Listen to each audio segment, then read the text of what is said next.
Hi, I'm Ann Edwards and welcome to Star Switch Up TV. We are on our show GE13, The Showdown.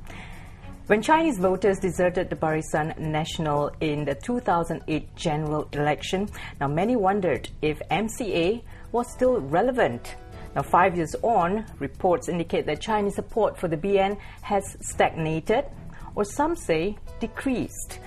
With the showdown just around the corner, it is only apt that the thought on the Chinese factor be given a little discussion and of course an insight into this topic. With me is Ms. Soong, who is Chief Executive Officer, CEO of Centre for Strategic Engagement, or SENS, and you are also the advisor to MCA's think tank, the Institute of Strategic Analysis and Policy Research, which is INSEP. Welcome to our show. Thank you. Thank you, Anne. Thank you. Our first question, Chinese sentiment is said to be pro-Pakatan. What is the impact on GE13, Ms. Soong? Okay, I think as you have actually stated it in your preamble, is that the support for the Barisan has stagnated, and in fact I would actually put it a little bit stronger, and it has actually decreased. I think across the board, I think most analysts would agree that the support has fallen from probably about 35% to probably now about 20-odd%. Now, however, I think the basic assumption is that automatically, if you are actually not in support of BN, so therefore you're in support of Pakatan. That's right. But that is actually not necessarily the case. I mean, according to our surveys and a lot of our feedback, there is actually a significant proportion of fence-sitters, and this is where the real battleground is going to be. In this real general elections. Now, who are these fence-sitters? You know, there's a lot of micro-targeting, I think, on both sides of the fence. Pakatan's been trying to woo the women votes, the younger voters, younger women, women votes. And I think likewise with the BN also have been, using the BRIM, trying to woo the very targeted income groups and so on and so forth. So I think the battle is really very much neck to neck as far as the fence-sitters, very tight as far as the fence-sitters are concerned. Okay, now Ms. Soong, with only 45 Chinese majority seats out of 222, will the Chinese actually vote themselves out of government? Well, you see, the thing is that what people don't understand is that, or maybe they don't look at things in a larger perspective, is that out of the 45 seats, that most of it are already with the opposition. So it is, out of, I would say, like 12 to 15 seats out of the 200 and out of the 45 seats, which Barisan has never won since independence.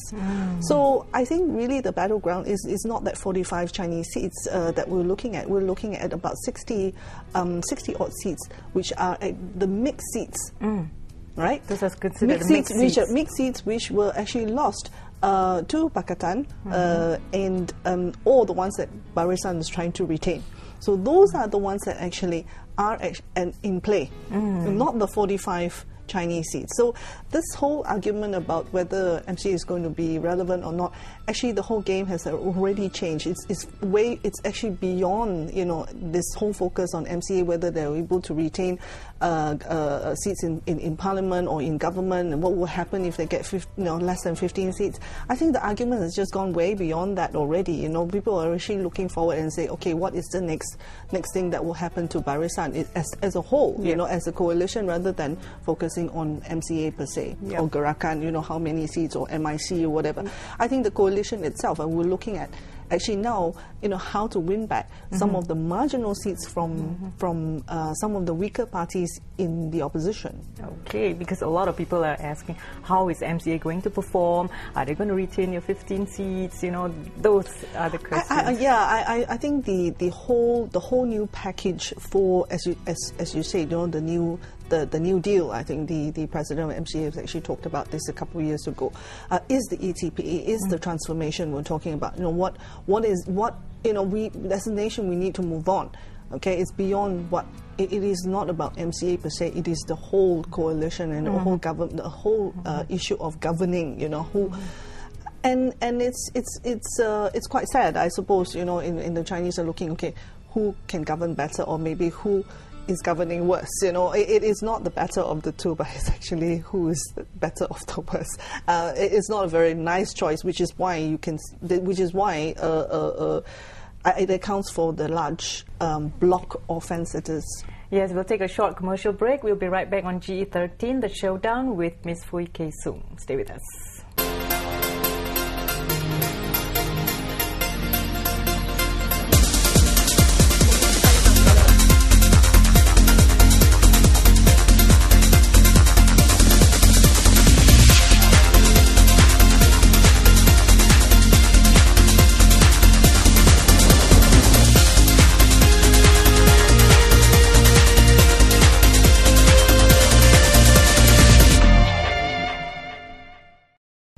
Well, back on GE13, The Showdown, we've been talking to Ms. Fui K. Soong, who is CEO of SENS, Center for Strategic Engagement, and also advisor to MCA's think tank in SEP.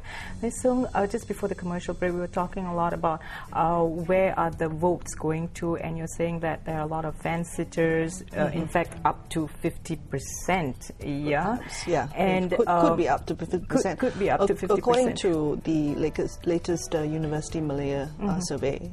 It could be up to about 50%. And as far as capturing this set of voters, we understand that about 2 years ago, MCA did launch this new deal, which is to give the nation a more fair, democratic, transparent sort of setting, and this would be the landscape of what Malaysia is all about going forward. Yes, be attractive to voters. Right. Ms. Soong. I think the whole new deal is, I think in a way, it's MCA's way of reiterating the Najib administration's transformation deal. I mean, obviously, one party cannot just move policies on its own, and bring the nation to a certain level without, the government machinery. So the backing that is on the back of the ATP and the GDP, the transformation that the whole Najib administration has been emphasizing on, and it really is work in progress. I mean, what is we're not saying that the new deal is what you will feel now, but given the mandate, that is the new deal for the people, everyone in Malaysia, including Sabah and Sarawak. A fairer deal, and I think we're seeing that coming in, with the Najib administration. So did the people actually bite this? I think a lot has been drowned by a kind of unfortunately, it's really a large part of what MCA is trying to promote is being drowned by a lot of very irrational anger. There's certainly a lot of anger out there, driven by a sense of wanting to, maybe a sense of justice, a sense of some the policies that we feel after so many decades that are very maybe incriminating and also discriminating at the same time. So these are kind of things that there are very serious issues, and these are the kind of things that needs to be looked at. Built-up sentiment, a lot of built-up anger, and it has come to a point where it's become very, it has become very irrational. So now, what do the Chinese want?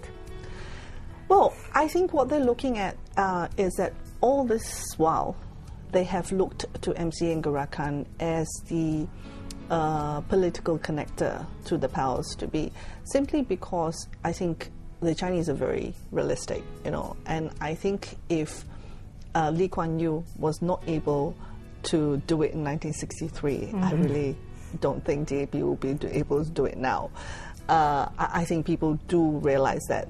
But however, that venting of the anger, it feels good, because I think for the first time they're able to bring this kind of sentiment out in the open without fear or favor. I think the democratic landscape, and I think the political maturity of the Malaysian politics has has come to a level where I think, you know, people are open to that sort of debate. I mean, I think both, you know, even the other ethnic groups are willing to come out to discuss, you know, such so-called, you know, deemed to be in the past sensitive matters. That's After 22 years of Mahajirism, I think, you know, that kind of, you know, pressure cooker is just kind of people are just people are wanting to let off steam. Right, now, just few what do they minutes want? before- Yeah. So what do they want? I think they're looking for a new political connector that There we can go. actually, you know, help me voice those.